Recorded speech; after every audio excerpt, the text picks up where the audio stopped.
Welcome. Okay, today we're doing a deep dive into something that's, well, it's bizarre, definitely controversial, and very real. AI girlfriends. Hmm.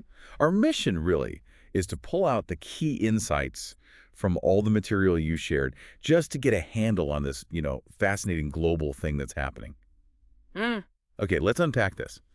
So we're seeing now, 2025, that millions of people, I mean millions globally, are downloading apps. You've right. got Replica, Anima, Character.ai. Right. Those are the big ones. And the interesting part is they're not just like playing around with them, they're actually creating virtual partners. Yeah. And these aren't your old school chatbots either. The sources show they're using really quite sophisticated large language models, adaptive learning too. Adaptive learning, so they get better. They learn you. They mimic understanding, genuine understanding pretty convincingly. And what's really fascinating, I think, is how they go beyond just, chatting. They text you back and forth. They can talk to you. Like a phone call. Sort of, yeah. Voice interaction and even role play. They adapt dynamically, like to your personality. Wow.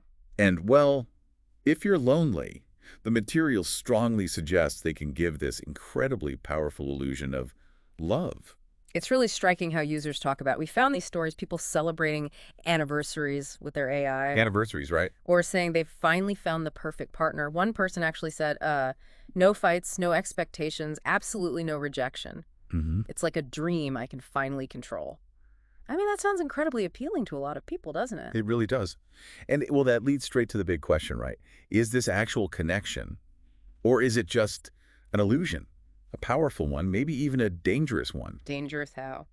Well, the sources show this big split. You have psychologists really worried. They're concerned it's not just replacing human intimacy, Uh-huh. but actually stopping emotional growth. Yeah. Because you remove all the friction, the vulnerability, Hmm. the stuff that's actually essential for real relationships. So it could make people more isolated in the long run. That's the fear, yeah. A Right. deeper kind of isolation, Ah. ironically. But then you look at the tech companies, right? And the material shows they frame it totally differently. They're celebrating it, calling it emotional support on demand. Unconditional validation. Exactly. User surveys, they say, suggest these AI partners offer this non-judgmental space. You can process emotions without worrying about, what people think. So for a lot of users, it feels like it's solving that immediate loneliness. It feels real enough. But what happens then when that safe space starts to edge out the messy, real stuff? That's the crux of it, isn't it? Okay, here's where it gets really interesting, looking globally, Yeah.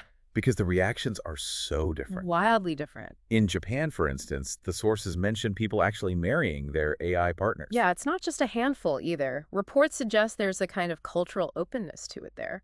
Digital companionship is seen by some as, well, legitimate. Maybe tied to valuing personal space, avoiding conflict. Could be. It fits certain aspects of the culture, perhaps. Then you flip to the US. Total contrast. People suing these AI apps because they became, quote, too emotionally realistic. Right. And those lawsuits, the details are fascinating. Claims of emotional manipulation, creating dependency. Because the AI got too good at mimicking closeness. Exactly. And then when the illusion broke, maybe the service changed or the AI said something wrong, it caused real distress. And then there's this other trend, quieter maybe, in places like India. Hmm. Important context there. The material suggests users there turn to AI partners not just because dating apps are tiring, but because of huge societal pressures, Mhm. strict norms, fear of rejection in traditional dating. So the AI offers this private escape. Yeah, an accessible way around those anxieties. So if we step back, connect the dots, the sources push us to ask, what's really driving this boom? Right. Are we maybe sort of seeking control? Me. A partner you can program, who always listens, always understands, never leaves. Is it love? Hmm.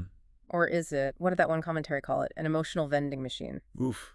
Yeah, that hits hard. The material we looked at, it offers this really powerful, almost uncomfortable idea. Mm. Maybe the problem isn't really the AI. Maybe it's us. How so? Perhaps we're building these digital people not just because the tech is cool, but because we're, I don't know, slowly forgetting how to connect with real people. Right. Or maybe we just don't want the hassle. So it's about convenience over actual companionship.